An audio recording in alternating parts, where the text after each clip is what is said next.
मैं संजय कुमार सिन्हा बंदोबस्त अधिकारी सभी रोहतास वासियों को अभिनंदन करता हूं और उनका स्वागत करता हूं। आज का इस फेसबुक लाइव कार्यक्रम मुख्य रूप से सरकार के द्वारा चलाई जा रही विशेष सर्वेक्षण अभियान के तहत आपके मन में उठने वाली कतिपय जिज्ञासाओं को, प्रश्नों को समाधान करने का एक प्रयास है। जैसा कि आप अवगत हैं कि सरकार के द्वारा भू सर्वेक्षण के लिए कार्यक्रम प्रारंभ किया गया है। संपूर्ण बिहार में भू सर्वेक्षण का कार्यक्रम चल रहा है। इसी कड़ी में रोहतास जिले में भी भू सर्वेक्षण का कार्यक्रम प्रारंभ है। भू सर्वेक्षण के संदर्भ में जो सरकार की विभिन्न नीतियां हैं, सरकार के द्वारा प्रदत्त सुविधाएं क्या क्या है, आपके रैयतों से सरकार की अपेक्षाएं क्या है, सरकार आपको क्या करना है, रैयतों को क्या नहीं करना है, इस संदर्भ में सरकार के द्वारा विभिन्न माध्यमों से, प्रचार माध्यमों से, समाचार पत्रों के माध्यमों से आप सभी लोगों को अवगत कराया जाता रहा है। आज के भी अखबार में आप सर्वे के संदर्भ में निदेशालय के द्वारा, राज्य सरकार के द्वारा जो विभिन्न जानकारियां दी जा रही है, प्रतिदिन जानकारियां दी जा रही है। इसके अतिरिक्त जो जिला प्रशासन की ओर से भी सरकार के द्वारा जो महत्वपूर्ण निर्देश हैं, जो आपसे संबंधित हैं, उन सभी निर्देशों का हम लोगों ने अंचल कार्यालय में, अनुमंडल कार्यालय में, जिला कार्यालय में भी फ्लैश के माध्यम से उसको प्रदर्शित किया है, जिससे उसका आप लाभ उठा सकते हैं। उसके बावजूद भी कतिपय लोगों के कुछ मन की जो प्रश्न है, जो जिज्ञासाएं हैं, उसका समाधान करने के लिए मैं स्वयं आज आपसे रूबरू हूं। सर्वे कार्यक्रम के तहत इस जिले में सभी अंचलों में विशेष सर्वेक्षण शिविर का स्थापना किया गया है। वह विशेष सर्वेक्षण शिविर कहाँ है, स्थापित है आपके अंचल कार्यालय में, इसका विस्तृत विवरणी इसी फेसबुक पर और जिला प्रशासन के साइट पर अवेलेबल हो जाएगा। आपको वह उपलब्ध कराया जाएगा। सर्वेक्षण शिविर में प्रत्येक सर्वेक्षण जो शिविर है अंचल स्तर पर स्थापित, उसमें विशेष सर्वेक्षण सहायक बंदोबस्त अधिकारी हैं, कानूनगो हैं, क्लर्क हैं, जो 24/7 आपकी सेवा में जो है तत्पर हैं। आपकी सभी शंकाओं का समाधान वहां आपको मिलेगा। आपके मार्गदर्शन, जो भी मार्गदर्शन आप चाहेंगे, आप वहां प्राप्त कर सकते हैं। इसके अतिरिक्त मौजों की आकार के अनुसार 4 या 4 से अधिक मौजों का क्लस्टर बनाते हुए प्रत्येक क्लस्टर पर एक अमीन दिया गया है। और इस पूरे जिले में अभी हम लोगों ने 350 की संख्या में अमीन वर्तमान में कार्यरत हैं। सभी अमीन आपके प्लॉट पर जाएंगे, आपसे गांव में जाएंगे, आपसे संपर्क स्थापित करेंगे, आपकी परीक्षाओं को, आपके प्रश्नों को, आपकी जिज्ञासाओं को वे वहां पर समाधान करेंगे। इसके अतिरिक्त जिला स्तर पर भी जिला बंदोबस्त कार्यालय जो है वह समाहरणालय परिसर में कार्यरत है। यहाँ मैं स्वयं हूँ, मेरे साथ सहायक बंदोबस्त पदाधिकारी हैं और भी हैं, जो समस्त सर्वेक्षण कार्यक्रमों का सतत पर्यवेक्षण करेंगे, सतत निगरानी करेंगे। यहाँ भी किसी प्रकार की दिक्कत से, किसी प्रकार की आपको परेशानी है तो उससे आप यहाँ संपर्क कर सकते हैं, निजात प्राप्त कर सकते हैं। मैं सर्वेक्षण के विस्तृत कार्यक्रमों के ऊपर अपना पक्ष रखूं या मैं इसके बारे में चर्चा प्रारंभ करूं, इससे पहले मैं शेरशाह की इस ऐतिहासिक भूमि से सर्वेक्षण के जो इसके ऐतिहासिक पहलू हैं और सर्वेक्षण का महत्व क्या है, भू सर्वेक्षण का महत्व क्या है और इसके क्या परिणाम होने वाले हैं, यह भू सर्वेक्षण जो गत सर्वेक्षणों से कैसे अलग है, मैं इस संदर्भ में एक संक्षिप्त चर्चा करना चाहूँगा। जब कभी भी राजस्व प्रशासन की बात आएगी या जब कभी भी राजस्व प्रशासन की बात आती है तो रोहतास का, सासाराम का जो धरती है या सासाराम की जरूर चर्चा होती है। पूर्व मध्यकालीन भारत में शेर शाह के काल में भू सर्वेक्षण के क्षेत्र में, राजस्व प्रशासन के क्षेत्र में एक बहुत ही महत्वपूर्ण कार्य हुआ था।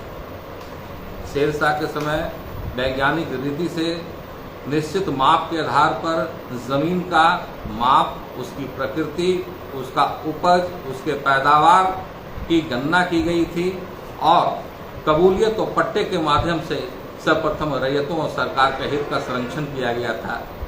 ये बहुत ही दूरगामी इसका परिणाम हुआ और वे शेर शाह के उस राजस्व प्रशासन के आधार पर ही बाद में अकबर के काल में टोडरमल और के द्वारा इसको परिमार्जित किया गया और आज भी कहीं न कहीं हमारा जो भी राजस्व प्रशासन है उस हमारे किए हुए कालजयी कार्य से हमारा वह प्रभावित है। ब्रितानी हुकूमत के दौरान जब चीज़ें बदली, परिदृश्य बदला, तो सर्वेक्षण का, भू सर्वेक्षण का के संदर्भ में कई प्रयास हुए क्योंकि ज़मीन उस समय राजस्व का प्रमुख साधन हुआ करता था। 18वीं शताब्दी से 1839 से लेकर लगातार कई प्रयासें हुई, कई नियम बने, उपनियम बने, सर्कुलर बने, चार्टर बने, सारे कुछ बने और अंत में यह सब परिमार्जित होते हुए हमको कैडेस्ट्रल सर्वे प्रारंभ हुआ। कैडेस्ट्रल सर्वे प्रथम ऐसा सर्वे था जिसमें वैज्ञानिक इसमें स्वरूप से जमीनों का सर्वेक्षण प्रारंभ हुआ। कैडेस्ट्रल सर्वे बिहार प्रांत में, बिहार तत्कालीन बंगाल बिहार प्रांत में कई विभिन्न चरणों में हुआ। हमारे शाहबाद जिला में 1907 से शुरू होकर 1916 तक यह कैडेस्ट्रल सर्वे चला। शाहबाद जिला, हमारा रोहतास जिला शाहबाद जिला का अभिन्न है। कैडेस्ट्रल सर्वे लंबे समय तक भू अभिलेख का, भूमि पर अधिकार का एक लिखित दस्तावेज रहा है। आज भी उस लिखित दस्तावेज के रूप में हमारे लिए अत्यंत ही महत्वपूर्ण जो है वह कागजात है। और जब आज़ादी के बाद जमींदारी उन्मूलन हुआ तो जमींदारी उन्मूलन के पश्चात जो भूमि के स्वरूप में, स्वताधिकार में और काफ़ी क्रांतिकारी परिवर्तन हुए। उस क्रांतिकारी परिवर्तन के आलोक में सरकार को यह महसूस हुआ कि एक बार पुनः भूमि का वर्तमान स्वरूप के आधार पर, उसके वर्तमान जो है स्वताधिकार के आधार पर सर्वेक्षण की जाए और उसी क्रम में रिविजनल सर्वेक्षण प्रारंभ हुआ। ये रिविजनल सर्वेक्षण हमारे यहाँ, हमारे ज़िले में 1959-60 से लेकर 1982-83 तक विभिन्न चरणों में चला। हमारा जिला में राजस्व ये रिविजनल सर्वे के बाद जो है वह कई स्थानों पर, कई राजस्व गाँव में, मौजों में चकबंदी सर्वे भी हुआ और कई जगह यह फाइनल भी हुआ। तो इस प्रकार से देखते हैं कि भूमि का सर्वेक्षण का पुराना इतिहास रहा है, क्रमिक इतिहास रहा है। आज हम 1982-83 के बाद एक लंबे अंतराल के बाद आज पुनः सर्वेक्षण कर रहे हैं। हमारे मन में एक सहज ही हमारे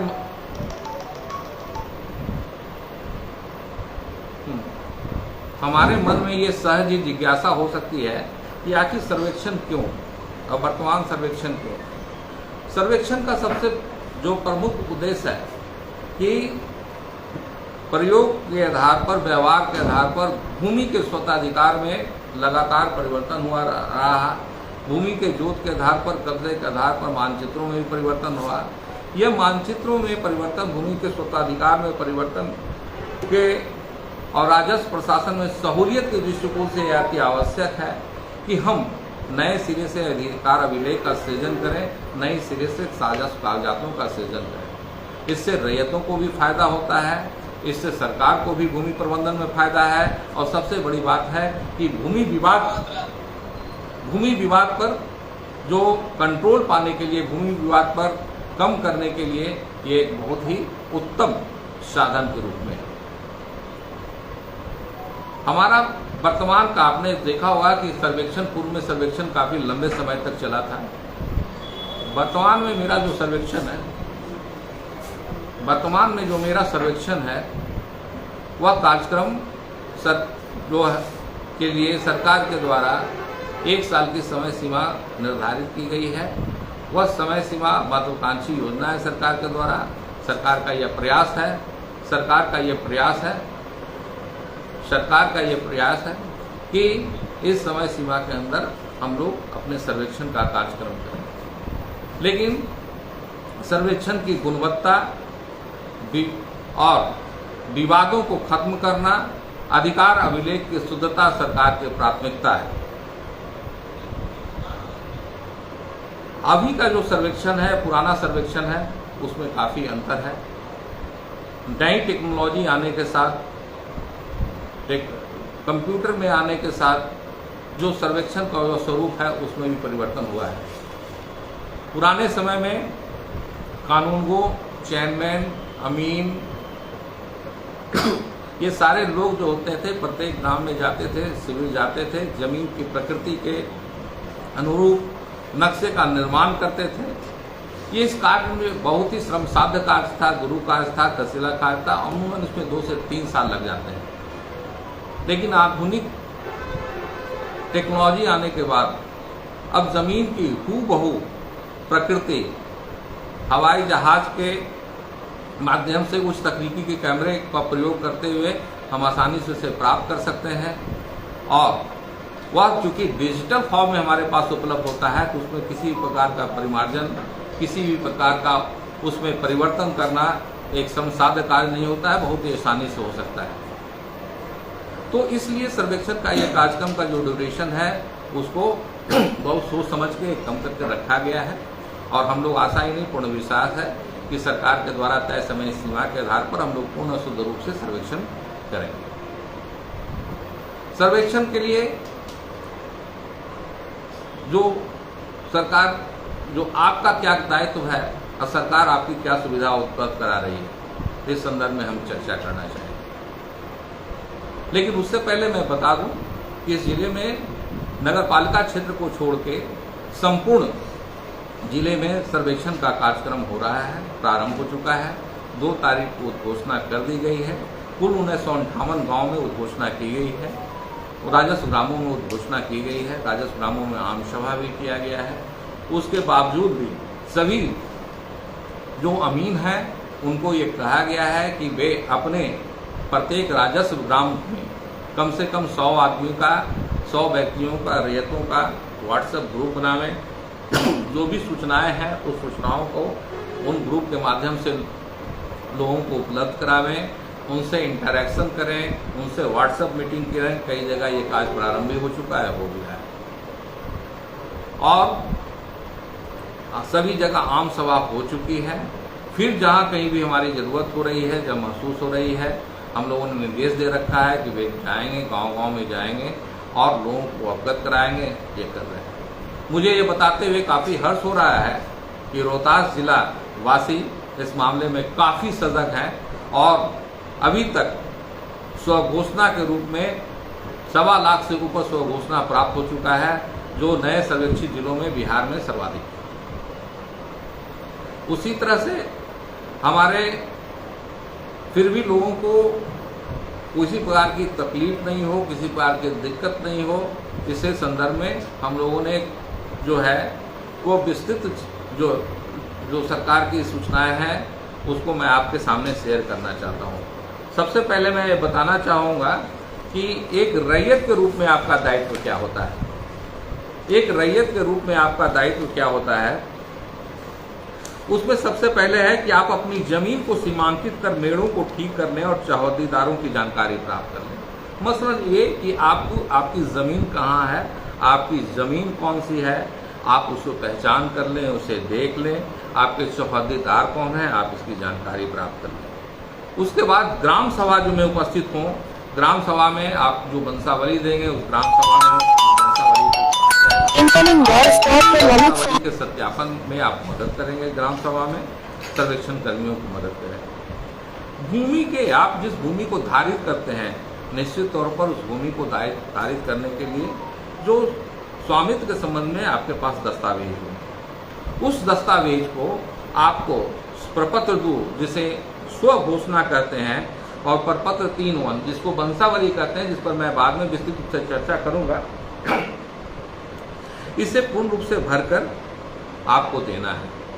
अब इसके लिए सरकार ने आपको वेबसाइट है dlrsbihar.government.in, मैं इस वेबसाइट का भी हम डिटेल्स में इसमें आपको फेसबुक पर हम यहाँ पर दे देंगे, इसका लिंक दे देंगे वेबसाइट का। आप इस पर सीधे अपलोड कर सकते हैं, किसी के पास जाने की आवश्यकता नहीं है। आपके पास एंड्रॉयड मोबाइल है, आप उस एंड्रॉयड मोबाइल से इसको साइट को खोलिएगा, सारी चीज़ें वहाँ उपलब्ध हैं, उसमें आप भरिएगा। उसके पास आपके जो कागजात हैं अपलोड कर दीजिएगा। अपलोड करने के बाद एक नंबर जनरेट होगा, उसको आप रख लीजिएगा। बहुत ही आसान इसको बनाया गया है। जब उसके बाद जब किस्तवार हो, खाना पूरी हो, किस्तवार मतलब है जब नक्शे का सत्यापन करने के लिए अमीन आपके पास जाएंगे तो आप उनको उस समय आप उपस्थित रहिएगा, आप उन्हें मदद कीजिएगा मौजूद रहकर, कि आप उनको पहचान करने में आप उनको मदद करेंगे।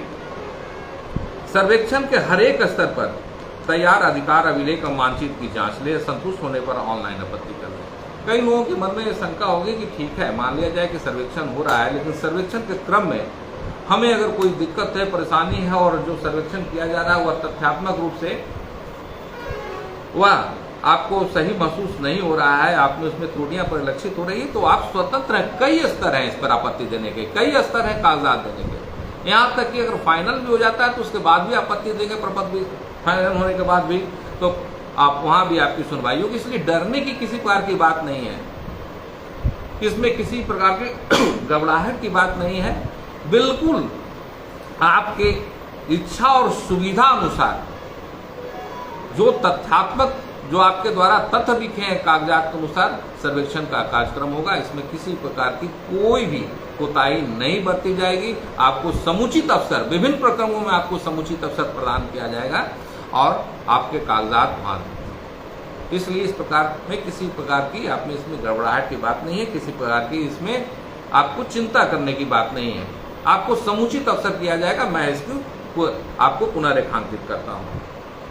जो मानचित्र बनेगा, जो आपका अभिलेख बनेगा, जो आपका, वो सारे लोग आपको दिया जाएगा। मानचित्र को आप देख सकते हैं कि आपका जो कटा हुआ मानचित्र वह सही है कि नहीं, उसका रकबा सही है कि नहीं, उसका जो भू आकृति अनुसार कटा हुआ है कि नहीं। आप कहेंगे आपत्ति दे सकते हैं। आपत्ति देने के लिए भी कहीं दौड़ने की कोई आवश्यकता नहीं है, ऑनलाइन आपत्ति दीजिए। सबसे बेहतरीन है ऑनलाइन माध्यमों से आपत्ति दीजिए। इस समय की भी आपकी बचत होगी ऑनलाइन माध्यमों से आपत्ति देने पर आपका। और उसके बाद आप ये सुनिश्चित भी हो सकेंगे कि आप जो कागजात दे रहे हैं वह वास्तव में वह कागजात वह ऑनलाइन अपलोड हो चुका है कि नहीं हुआ। उसके बाद आपके आपत्ति के हर पहलू को सुना जाएगा। सुनवाई के कई चरण हैं, उस विभिन्न चरणों में आपको सुना जाएगा। आप अपना सुनवाई में अगर किसी प्रकार का किसी स्तर से कोई डिसीजन पारित होता है तो उसके विरुद्ध आप अगले जो है वहां भी अगले प्राधिकार के समक्ष भी उपस्थित होकर अपना पक्ष रख सकते हैं। और उसके बाद जब अंतिम रूप से खतियान प्रकाशित हो जाए, अधिकार अभिलेख तैयार प्रसारित हो जाए, तो मानचित्र की एक प्रति जो है सिविल कार्यालय से आप प्राप्त करना, सब आपको उपलब्ध कराई जाएगी। ये आपका है। तो इस तरह से सर्वेक्षण बंदोबस्त में आपके दायित्व के संदर्भ में है। कहने का तात्पर्य यह है कि जो सर्वेक्षण कार्यक्रम है, उस सर्वेक्षण कार्यक्रम में रैयत के रूप में जमीन के संदर्भ में आपको सजग रहना है, आपको यथासंभव उपस्थित रहना है, आपको जानकारी प्राप्त कर लेनी है। आपको देखना है कि जो सर्वेक्षण के विभिन्न प्रकरणों में आपके जमीन के संबंध में जो दस्तावेज, जो अधिकार अभिलेख तैयार किए गए हैं वह आपके तथ्यों के अनुरूप है कि नहीं, आप संतुष्ट हैं कि नहीं। असंतुष्ट होने की स्थिति में आप स्वतंत्र हैं। आपको सरकार ने प्लेटफॉर्म प्राप्त किया है कि आप इसके संदर्भ में आपत्ति डाल सकते हैं। इसके संदर्भ में आपको सुना जाएगा और आपके सुनने के बाद तथ्यों के आधार पर निश्चित रूप से उसमें आदेश पारित किया जाएगा। किसी स्तर पर पारित आदेश के विच्युत होने पर भी आप अगले प्राधिकार के समक्ष अपना पक्ष रख सकते हैं। अब आपके मन में अभी विचार आ रहा होगा कि भूमि सर्वेक्षण में स्वघोषणा प्रपत्र 2 और 3 क्या है, स्वघोषणा क्या है। मैं स्पष्ट रूप से बता दूं कि स्वघोषणा क्या है। स्वघोषणा का मतलब स्वयं का घोषणा करना है, आपका स्वयं अपना डिक्लेरेशन देना है। इसमें किसी व्यक्ति से, किसी भी प्राधिकार से किसी प्रकार की कोई भी सत्यापन कराने की आवश्यकता नहीं है। इस संदर्भ में सरकार ने स्पष्ट रूप से क्या करना है, नहीं करना है, क्या करना है, नहीं करना है, इसके संदर्भ में निकालिए उसको, एक निकाले थे ना,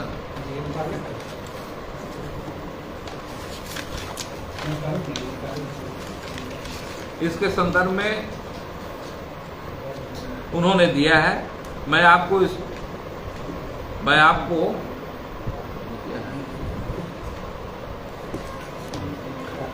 इससे संदर्भ में मैं बताना चाहता हूं कि स्वघोषणा का प्रपत्र 2 रैयत या रैयत के वंशज द्वारा धारित भूमि को भरकर अपने अंचल के शिविर में जमा करें या भू अभिलेख एवं परिणाम की वेबसाइट पर अपलोड करें। जैसा कि आपको मैं पहले बताया था कि आप स्वघोषणा अपलोड भी कर सकते हैं, डायरेक्ट अंचल शिविर में भी जमा कर सकते हैं। मैं आपसे निवेदन करूंगा कि यथासंभव आप जो है स्वयं अपने मोबाइल के माध्यम से, अपने कंप्यूटर के माध्यम से अपने वेबसाइट पर आप डायरेक्ट अपलोड करें। अपलोड करने के बाद आपको जो मिलेगा, एक नंबर मिलेगा, आप उससे नंबर मिलता है ना, हाँ, एक नंबर जनरेट होगा, आप उसको रखें उसको, या अगर आप इसमें सक्षम नहीं हैं तो आप अंचल शिविर में भी आप इसको दे सकते हैं, जमा कर सकते हैं। लेकिन यह टेक्नोलॉजी का युग है, सभी लोग इंटीग्रेट हों टेक्नोलॉजी से, यह आपके हित में भी अच्छा है, भविष्य में भी, चूंकि सर्वे कार्यक्रम में डिजिटल माध्यम पर बहुत सारी चीजें उपस्थित रहेगी। इसके लिए भी अगर आप शुरू से प्रारंभ से इसमें आप इससे रूबरू होंगे तो आपको आसानी होगी। तो स्वघोषणा का जो है आप डायरेक्ट उसमें जमा करें या अंचल कार्यालय में जमा कर सकते हैं। उसी तरह से खतियानी रैयत, जमाबंदी रैयत के वंशज स्वयं 3-1 में वंशावली तैयार कर जमा कर सकते हैं और निदेशालय की वेबसाइट पर अपलोड कर सकते हैं। राजस्व रसीद की छाया प्रति आप स्वघोषणा में संलग्न कर सकते हैं। क्रय, बदलैन, दान की भूमि हो तो दस्तावेज की छाया प्रति कर सकते हैं। सक्षम न्यायालय का आदेश हो तो आदेश की छाया प्रति कर सकते हैं। भूमि बंदोबस्त भूमि के संदर्भ में भूदान प्रमाण पत्र, वास्तविक प्रमाण पत्र, वो भी पर्चा का प्रमाण पत्र है, आप उसे लगा सकते हैं। और यदि जमाबंदी रैयत जीवित है तो उनको वंशावली देने, और जमीन उनके नाम से है तो उनको वंशावली देने की जमाबंदी तो कोई भी आवश्यकता नहीं है। अब मैं यहाँ पर एक और महत्वपूर्ण चीज है, कौन सा चीज आवश्यक नहीं है उसके संदर्भ में मैं बता देता हूँ। लोगों के मन में कई लोगों ने जिज्ञासा प्रकट की है, प्रश्न किया है, कुछ बात किया भी है कि प्रपत्र 3 में वंशावली पर कार्यपालक पदाधिकारी, नोटरी पब्लिक के समक्ष शपथ पत्र करने की आवश्यकता है। कोई शपथ पत्र की आवश्यकता नहीं है। वंशावली आपको स्वयं भरना है, आपको स्वयं बनाना है। कहीं किसी से बनाने की वंशावली, इसके सर्टिफिकेट लेने की कोई आवश्यकता नहीं है। मैं पुनः रेखांकित करता हूं कि वंशावली आपको स्वयं बनाना है, कहीं से भी इसमें सर्टिफिकेट बनाने की, इसमें प्रमाण पत्र बनाने की कोई आवश्यकता नहीं है। वंशावली में किसी ग्राम पंचायत के प्रतिनिधि से भी हस्ताक्षर करने की कोई आवश्यकता नहीं, वो आपकी चीज है, आपकी स्वयं की घोषणा है। इसी तरह से हम ये देख रहे हैं कि खतियान के संदर्भ में लंबी लाइन लगी हुई सच्ची प्रतिलिपि निकालने के लिए। खतियान की सच्ची प्रतिलिपि लगाने की, अपलोड करने की कोई आवश्यकता नहीं है। उसके बाद है, अगर किस्तवार होता है तो ये जरूरी नहीं है। कुछ लोगों के मन में है कि मैं बाहर रहता हूँ, मैं तो किस्तवार के समय हमको अनिवार्य रूप से उपस्थित होना होगा, ऐसी कोई दिक्कत नहीं है। आपको अनिवार्य उपस्थिति के संदर्भ में आपकी उपस्थिति अनिवार्य नहीं है। यदि आप स्वयं, आपका कोई विश्वस्त प्रतिनिधि जमीन पर उपस्थित रहता है तो सर्वे कर्मियों की पहचान की सुविधा होगी। राजस्व रसीद की अद्यतन ऑनलाइन प्रति आवश्यक नहीं है। कुछ लोगों के पास राजस्व की रसीद की अद्यतन प्रति नहीं है, तो उन लोग ये चिंता में रहते हैं कि भाई रसीद कटाने के लिए परेशान है। तो इसकी कोई आवश्यकता नहीं है कि अद्यतन आपको राजस्व रसीद चाहिए। आपके पास जो ही राजस्व रसीद है आप उसको लगाइए, उसमें कहीं कोई दिक्कत नहीं है। मैं स्वघोषणा में आपको जो जमीन धारित करते हैं वह जमीन आप कैसे धारित करते हैं, सिर्फ इसके संबंध में जानकारी प्राप्त की जाती है। आपको इस संदर्भ में जानकारी देनी है। तो आप जमीन जो प्राप्त कर रहे हैं आपके पास है, अगर खतियानी जमीन है तो ठीक है, खतियान है। जमाबंदी आपके नाम से है तो जमाबंदी का रसीद होगा। हो सकता है कि आपने जमीन खरीदा, आपका उसका नामांतरण नहीं हुआ है, तो जमीन का जब नामांतरण नहीं हुआ है तो कोई बात नहीं, उसका केवाला लगा दीजिए। बदलैंड क्या है तो उससे लगा दीजिए। दान पत्र से प्राप्त हुआ तो दान पत्र लगा दिए। कतिपय हमारे कुछ प्रिविलेज क्लास के रैयत हैं जिनके पास पर्चा से जमीन मिला हुआ है तो पर्चा की कॉपी लगा दें, वह सब लगा दें, उसमें कोई दिक्कत नहीं है। मान लिया जाए कि जमीन खतियानी आपके पिता के नाम से, आपके दादा के नाम से, आपके पिता दादा जीवित नहीं है, तो आप ऐसी परिस्थिति में आप पिता दादा के समय से जो उसका जो है वंशावली यहाँ बना दीजिएगा। आप जो भी वंशावली जिनके हिस्से में जितनी जमीन का है जरूर है वह सबको भर दीजिएगा। आप देखिएगा स्वघोषणा मैं आपके सामने उसके कुछ कॉलम को डिस्कस कर लेना चाहता हूँ। जैसे प्रपत्र 2 को मैं डिस्कस लेना चाहता हूँ कि रैयत का नाम, उसमें दिया हुआ है सह-हिस्सेदार का नाम, अंश अगर कोई हो तो पिता का नाम। मान लिया जाए कि रैयत है तो उसके कौन कौन से हिस्सेदार हैं, उनके आपके दादा के नाम से जमीन है, आपके दादा की मृत्यु हो गई है, अब जमीन उसका है, बंटवारा होगा, आप लोगों के तो कौन से हिस्से किसको है, कितना अंश किसको मिला, तो ये सारा डिटेल लिखना है। आपका स्थायी पता लिखना है, जमीन का खाता, खेसरा, रकबा, चौहद्दी, किस्म लिखना है। जमीन में जमाबंदी उसकी है तो जमाबंदी संख्या लिखना है। उसी भूमि का दावा का आधार क्या है, मान लिया जाए खतियानी जमीन है तो आप जो है आपका दावा का उत्तराधिकार से आप प्राप्त है। मान लिया जाए कि आपने क्रय किया है तो क्रय से प्राप्त है, बंदोबस्ती से प्राप्त है। ये सारी चीजें लिखना बहुत ही आसान सा कॉलम है, आप इसे पढ़ेंगे तो स्पष्ट होगा। आप अपना मोबाइल नंबर, आधार संख्या इसमें देंगे, आप अपना हस्ताक्षर करेंगे, अंगूठे का निशान देंगे अगर नहीं जो नहीं जान रहे हैं तब, और इसके संदर्भ में आपको कागजात देना है। तो जो भी कागजात है, मैंने पहले डिस्कस किया है कि आपके पास जो भी कागजात है वह कागजात इसमें लगाएंगे। आपके पास केवाला है तो केवाला लगाइए, रसीद है तो रसीद लगाइए, खतियान है तो खतियान लगाइए, और इसमें किसी प्रकार का कोई दिक्कत नहीं है। उसी तरह से आप वंशावली की बात करें, खासकर वैसे भी जमाबंदी रैयत स्वयं है उनके नाम से ही ये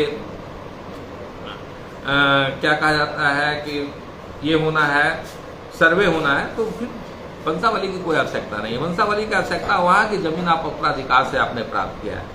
तो इसमें भी है, बिल्कुल आसान सा चीज है इसमें कि आप लिखिएगा वंशावली में हम लोग, मान लिया जाए कि 4 पुत्र हैं तो चारों लोग अपना अपना नाम लिखिएगा, ग्राम लिखिएगा, ये लिखिएगा, खत। उसके बाद है जमाबंदी संख्या है, जमीन होगी उसकी राजस्व रसीद कट रही होगी, जमाबंदी संख्या होगा, खेसरा संख्या होगा, रकबा होगा, लगान होगा, वह सब लिखिएगा। उसके बाद सब लोग अपना अपना दस्तखत कीजिएगा। दस्तखत करने के बाद फिर है पेज के बैक साइड में जो पन्ने हैं उसमें है, आप उसको बना दीजिएगा, उसमें वंशावली बना दीजिएगा, वंश वृक्ष जो से बनता है उसे बना दीजिएगा। उसके बाद है अगर रैयत है, पिता का नाम है, स्थायी पता है, भूमि धारित भूमि का जो ब्यौरा है, खाता खेसरा कितना है, जो भूमि आप लोग धारित करते हैं, विभिन्न जो पट्टीदार हो गए वह दे दीजिएगा।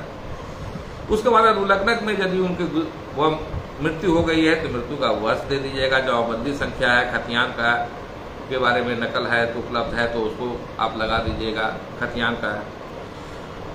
और ये सारी चीजें काफी आसान सा प्रपत्र है, आप इसे देखेंगे तो सब कुछ आपको क्लियर हो गया। बस सिंपल सा चीज ये है कि उसको एक नजर देख लेना है। ये प्रपत्र आपके आज के अखबार में भी है, आपको ये किया गया है, प्रकाशित किया गया है। अब मैं बताता हूं कि कौन कौन सी सुविधाएं सरकार हर पल सजग है, हर पल कृत संकल्प है कि हमारे रैयतों को किसी प्रकार के आमदनों को कोई भी किसी प्रकार की परेशानी नहीं हुई सरकार, और ये चीजों को आसान बनाया जाए। इसलिए सरकार ने सर्वेक्षण की प्रक्रिया में सभी सेवाओं को ऑनलाइन उपलब्ध कराया है। जैसे स्वघोषणा वंशावली आप ऑनलाइन अपलोड करने की सुविधा आपको दी गई है। खाना पूरी पर्चा LPM ऑनलाइन आप देख सकते हैं, आप कहीं भी बैठे हुए हैं। दुनिया के किसी कोने में बैठे हुए इंटरनेट के एक क्लिक से आपको पता चलता है खानापुरी पर्चा में क्या भरा गया है, LPM कैसा है, क्या है उसमें सही है गलत है। आप अमेरिका में भी बैठ के भी दावा आपत्ति दायर कर सकते हैं। दावा आपत्ति की आप जो देंगे तो उसकी प्राप्ति, उसकी सुनवाई भी आपको इस माध्यम से दी जाएगी। मौजा के सभी दावा आपत्ति के विरुद्ध पारित आदेश भी है, क्या आदेश पारित हुआ इसको ऑनलाइन आप देखिएगा। खतियान नक्शा देखने की सुविधा है, लगान दर तालिका देखने की सुविधा है, अंतिम प्रकाशित खतियान नक्शा देखने की सुविधा है। ये सारी सुविधाएं आपके निदेशालय जो है उनके dlrs.bihar-government.in पर जाएं और अपने मोबाइल के प्ले स्टोर से एक बिहार सर्वे ट्रैकर डाउनलोड कर लीजिए। आपको सारी सुविधाएं वहां पर आपको उपलब्ध होंगी। इन चीज़ों के बावजूद भी हर पल हम आपके साथ हैं, उपलब्ध हैं। हम आप लोग के लिए कि जहाँ कहीं भी दिक्कतें आपको हो तो वहाँ पर आप उसको जा सकते हैं। आप हमारे जो भी कर्मी वहाँ उपलब्ध हैं आपको मदद करने के लिए तैयार हैं। वर्तमान सर्वे का एक बहुत ही महत्वपूर्ण लाभ ये होने जा रहा है कि ये सारी जो कागजात होंगे, सारे जो अभिलेख होंगे, जो हमारे अधिकार अभिलेख का सीजन होगा, नक्शा होगा, सब डिजिटाइज फॉर्म में उपलब्ध होगा। जब डिजिटाइज फॉर्म में वो उपलब्ध होगा, इंटरनेट पर उपलब्ध होगा तो एक क्लिक पर यह आपको सहज सुलभ उपलब्ध हो जाएगा। आप इसमें अगर सरकार बाद में किसी प्रकार का कोई संशोधन, कोई परिमार्जन, सरकार कोई नीति बनाती है किसी प्रकार का, इसमें जैसे जो टेक्सचुअल डाटा है और स्पेशियल डाटा है उस दोनों की मिक्सिंग करने की कोई नीति बनाती है, कुछ नया करना चाहती है तो बहुत ही आसान होगा। और अभिलेख के लिए, किसी कागजात के लिए आपको कहीं दौड़ने की जरूरत नहीं पड़ेगी। मैं इधर देख रहा हूं कि खतियान के लिए काफी लंबी लाइन लगी हुई है। मैं आप लोगों को अवगत करा देना चाहता हूं कि जो भी खतियान है, जो भी हमारे यहाँ हमारे समाहरणालय में अभिलेखागार में खतियान है, उन सारे खतियान का जैसी की कॉपी है हूबहू उस कॉपी को स्कैन कर लिया गया है, उसको डिजिटाइज कर लिया गया है, उसको अपलोड कर दिया गया है। आप वहाँ जाइएगा तो आप खतियान को देख सकते हैं। वहाँ आप अप्लाई करके उसकी सर्टिफाइड कॉपी भी आप प्राप्त कर सकते हैं। उसका सर्टिफाइड कॉपी भी आप प्राप्त कर सकते हैं अप्लाई करके। आप उसका कॉपी भी निकाल सकते हैं। इस संदर्भ में भी जो विशेष दिशा निर्देश है जो उसमें है, मैं आज सब लोगों को फेसबुक पर उसको उपलब्ध करा दूंगा, जिला के वेबसाइट पर मैं इसको उपलब्ध करवा दूंगा और इससे आपको फिर दौड़ने की आवश्यकता नहीं है, वहाँ आपको उपलब्ध हो जाएगा। सरकार ने विभिन्न प्रकार के अभिलेखों को जो है वह ऑनलाइन किया है। अभी हो सकता है 2-4% ऑनलाइन नहीं हुआ हो, लेकिन वो लगभग ऑनलाइन हो चुका है, आपका खतियान हो चुका है। आप वहाँ सहज उसको उपलब्ध करा सकते हैं। आपको दौड़ने की, लंबी लाइन लगाने की कोई आवश्यकता नहीं है। कुछ के मन में यह शंका होगी कि ठीक है भाई, अगर हम अभी कागज नहीं दे पाए तो क्या होगा। आपके पास जो भी उपलब्ध कागजात है, मैक्सिमम जो उपलब्ध कागजात जमा करें। विभिन्न अवसर आपको मिलेंगे जब आपको अपने दावा रखने के लिए आपको आपत्ति देने का समय मिलेगा, आप उसका सदुपयोग कर सकते हैं। आप बिल्कुल निश्चित रहे कि इसमें किसी प्रकार की कोई दिक्कत हो। मैं स्पष्ट रूप से दोनों सरकार इन तमाम कार्यक्रमों के लिए किसी भी व्यक्ति के द्वारा, कोई भी सरकार के द्वारा कोई शुल्क नहीं है। इस संदर्भ में प्रपत्र 2 के लिए, 3 के लिए अपलोड करने के लिए इसको किसी प्रकार की कोई शुल्क नहीं है। बिल्कुल निःशुल्क ये सुविधाएं उपलब्ध कराई गई है। सिर्फ खतियान के मामले में वह नॉमिनल 10 रुपये का कुछ शुल्क है, 10 या 20 रुपये का एक शुल्क है जो आपको ऑनलाइन देना है। ऑनलाइन उसमें से निकाल सकते हैं। अगर आज के किन्हीं को किसी प्रकार की कोई प्रश्न हो तो इसमें मैं चाहूँगा कि ये है, जैसे कुछ लोगों का प्रश्न आया कि जिस जमीन का म्यूटेशन नहीं हुआ है और प्लॉट गलत है तो उसके बारे में बताएं। जैसे केवाला का म्यूटेशन नहीं हुआ तो उसको प्रपत्र 2 में DLRS साइट पर ऑनलाइन कर सकते हैं, परंतु आपका प्लॉट गलत अंकित है तो उसको सर्वे में सुधार नहीं हो सकता है, क्योंकि आपके केवाला में ही खेसरा गलत है तो सुधार कैसे होगा। उसी तरह से खतियान निकालना है, मैंने आपको बता दिया खतियान कैसे निकालना है ये। और उसी तरह से जो भी शिकायतें आपकी हैं और भी कोई प्रश्न है तो कृपया पूछिए उसको। हम हमेशा उपलब्ध यहाँ पर रहेंगे। बाद में भी आपको ये कई आएगा, जैसे यहाँ बताइए। और जैसे रितेश पांडे हैं कि सर 1972 का केवाला और दाखिल खारिज नहीं हो तो उसका क्या उपाय। आप केवाला उपलब्ध कराइए, दाखिल खारिज आप करा सकते हैं। आप केवाला जो है आप केवाला लगा के दे दीजिए, अभी तो मैंने बताया ही है।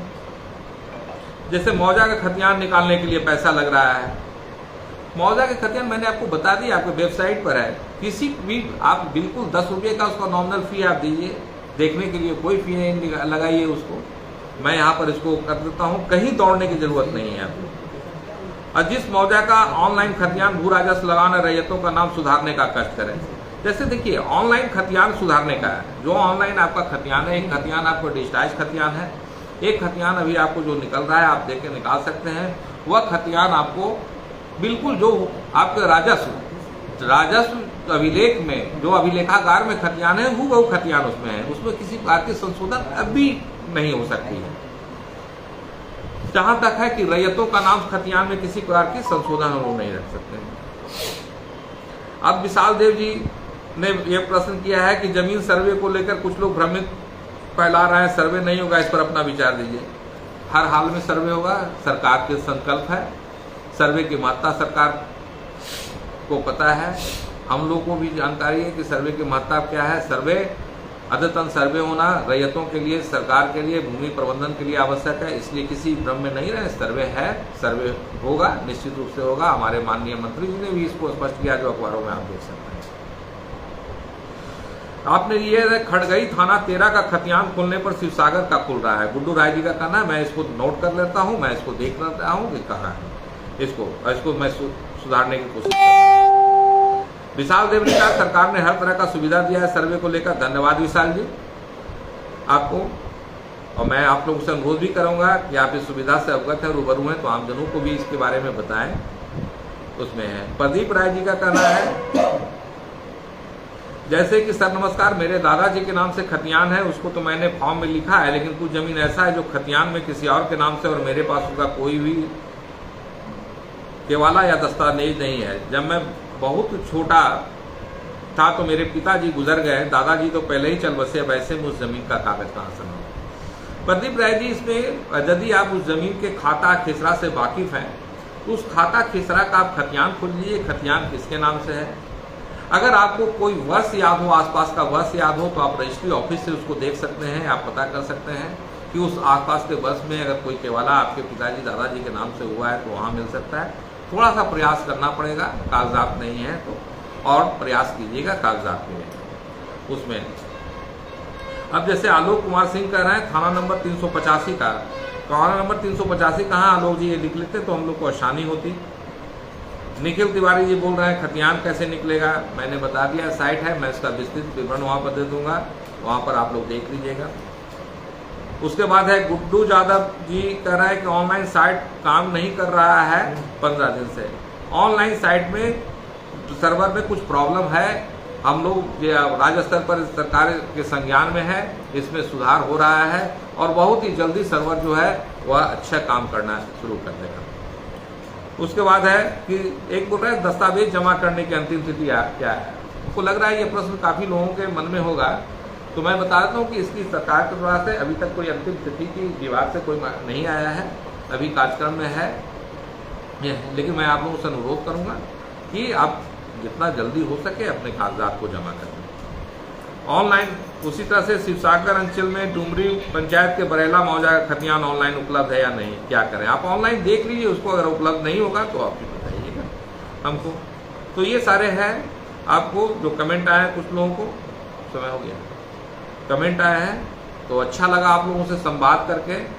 आप लोग से मैं पुनः रोहतास की जिले वासियों को मैं धन्यवाद देना चाहता हूं, खासकर नौहट्टा वासियों को मैं धन्यवाद देना चाहता हूं कि उन्होंने 20,000 से ऊपर की स्व घोषणाएं अपना किया है, जिसमें 20,000 स्व घोषणा में से 99% घोषणा उन्होंने ऑनलाइन किया है।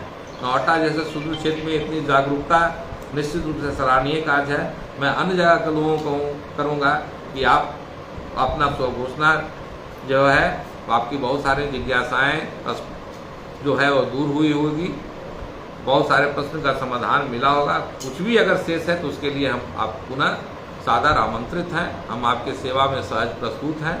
लेकिन मैं आप लोगों से निवेदन करना चाहूँगा कि सरकार के द्वारा प्रदत्त ऑनलाइन सेवाओं का ज़्यादा से ज़्यादा उपयोग करें। ऑनलाइन सेवाओं के माध्यम से जो भी अपना जमा करना है प्रपत्र है उसको जमा करें। इससे फायदा ये होगा कि आपको यह स्पष्ट रहेगा कि आपने कौन सा प्रपत्र दिया है, वो प्रपत्र जमा हुआ है नहीं हुआ है, अपलोड हुआ है नहीं हुआ है आपके पास, और जो इसके ऑनलाइन प्लेटफॉर्म से भी आप अवगत होंगे। इसी के साथ मैं समस्त रोहतास वासियों को पुनः धन्यवाद ज्ञापित करता हूं, उनके द्वारा किए गए सहयोग के लिए, रोहतास को नए जिलों में सर्वे जिलों में सर्वोच्च बनाने के लिए। और मैं चाहूँगा कि रोहतास का सर्वे त्रुटि रहित और किसी प्रकार का हैसल फ्री हो और किसी को कोई शिकायत नहीं हो। हम इसके लिए सतत प्रयत्नशील हैं। आपकी सहयोग की अपेक्षा है। आपका सहयोग के बिना ये महत्वपूर्ण कार्य नहीं हो सकता है। और हम लोग एक बहुत ही महत्वपूर्ण कार्य करने जा रहे हैं जिसके दूरगामी परिणाम होंगे। हम लोग सौभाग्यशाली हैं कि इस कार्यक्रम में हम आपको काम करने का एक मौका मिला है, एक अवसर मिला है। धन्यवाद।